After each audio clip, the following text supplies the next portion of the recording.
Hi అండి, మీరంతా ఎలా ఉన్నారు? నేనైతే బాగున్నానండి. మీరంతా కూడా చాలా బాగున్నారని మరి ప్రార్థిస్తున్నాను. ఈరోజు రెసిపీ వచ్చేసి ఆలు కుర్మా అండి. ఆలు కుర్మా అయితే మనకి పూరీల్లో కానీ, చపాతీల్లో కానీ, బగారా రైస్లో కానీ చాలా బాగుంటుందండి. ఒకసారి మీరు కూడా ట్రై చేయండి. ఇప్పుడు ఆలు కుర్మా ఎలా తయారు చేసుకోవాలో చూద్దాము. దీనికోసము ఒక పెద్ద 2 ఆలుగడ్డలు తీసుకుని పెద్ద పెద్ద ముక్కలుగా కట్ చేసుకుని పొయ్యి మీద పెట్టుకొని ఉడకబెట్టుకోవాలి. అలాగే ఒక 2 పెద్ద ఉల్లిపాయలు ఇలా ముక్కలుగా సన్నటి ముక్కలు కట్ చేసుకుని పక్కన పెట్టుకోవాలి. 4 పచ్చిమిర్చిని కూడా కట్ చేసుకుని పక్కన పెట్టుకోవాలండి. ఇప్పుడు మనం ఆలుగడ్డ కుర్మాని ఎలా తయారు చేసుకోవాలో చూద్దాము. పొయ్యి మీద ముక్కలు పెట్టుకోవాలి. కొద్దిగా ఆయిల్ వేసుకొని ఆయిల్ కాగిన తర్వాత చిన్న దాల్చిన ముక్క, అలానే 2 లవంగాలు, 2 ఇలాచీలు వేసుకుని అందులోనే మనము కట్ చేసి పెట్టుకున్న ఉల్లిపాయ పచ్చిమిరపకాయ ముక్కలు కూడా వేసేసుకుని వేగనివ్వాలి.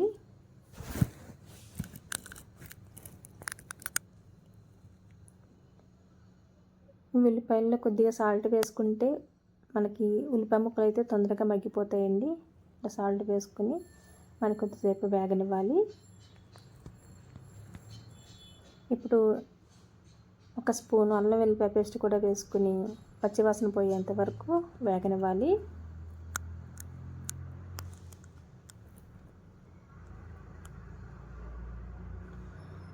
కొద్దిగా కరివేపాకును కూడా వేసుకుని కరివేపాకు కొద్దిగా మగ్గేంత వరకు వేగనివ్వాలి.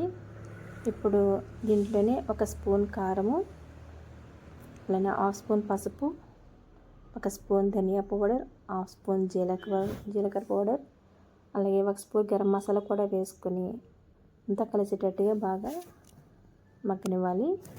ఇట్లా మగ్గిన తర్వాత ఒక గంట పెరుగు వేసుకోవాలి. పెరుగు పుల్లగా లేకుండా చూసుకోండి, పుల్లగా ఉంటే బాగుండదు. వేసుకుని ఇట్లా సిమ్లో పెట్టుకుని పెరుగంతా మగ్గేంత వరకు ఆయిల్ పైకి తేలేదాకా మనం ఇలా కలుపుకుంటూ మగ్గనివ్వాలి. ఇట్లా అంతా మగ్గింది కదండి.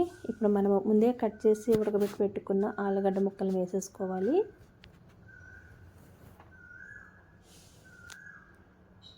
ఇప్పుడు ఆలు ముక్కలకి మసాలా అంతా పట్టేటట్టుగా ఒకసారి బాగా కలుపుకొని 1 గ్లాసు వాటర్ పోసుకోవాలి.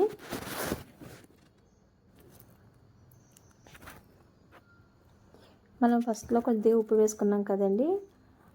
ఇప్పుడు కొద్దిగా ఉప్పు వేసుకొని మరి కొంచెం కొద్దిగా ఉప్పు వేసుకొని వాటర్ వేసుకోవాలి.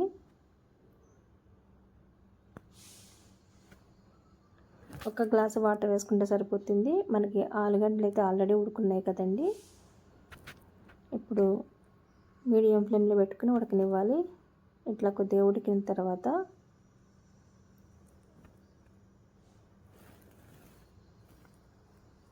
కొద్దిగా కస్తూరి మేతిని నలుపుకొని వేసుకోవాలి. అంతే అండి, ఎంతో టేస్టీగా ఈజీగా అయిపోయి ఆలు కుర్మా అయితే రెడీ అయిపోయిందండి. ఆలు కుర్మా అయితే చాలా బాగుంటుంది, చాలా టేస్టీగా ఉంటుంది. వీడియో నచ్చితే లైక్ చేయండి, షేర్ చేయండి, సబ్స్క్రైబ్ చేసుకోండి. ఫైనల్గా కొత్తిమీర చల్లుకొని స్టవ్ ఆఫ్ చేసుకుని సర్వీస్ చేసుకోవడం అండి. ఇప్పుడు మనము ఆలు కుర్మా టేస్ట్ ఎట్లా ఉందో చూద్దాము.